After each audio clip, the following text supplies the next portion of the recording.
मैं स्कूलों और कॉलेजों को भी कहूंगा कि साइबर स्कैम के खिलाफ मुहिम में छात्रों को भी जोड़े। In observance of Vigilance Awareness Week, Meghalaya Chief Secretary D.P. Watlang administered the pledge at the main secretariat porch, Rilang building in Shillong today, with senior government officials in attendance.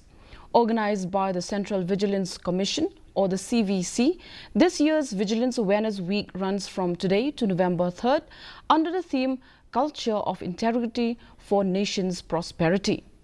The initiative aims to encourage collective participation in combating corruption and to raise public awareness about its existence, causes and implications. We, the public servants of India, do hereby solemnly pledge that we shall continuously strive to bring about integrity and transparency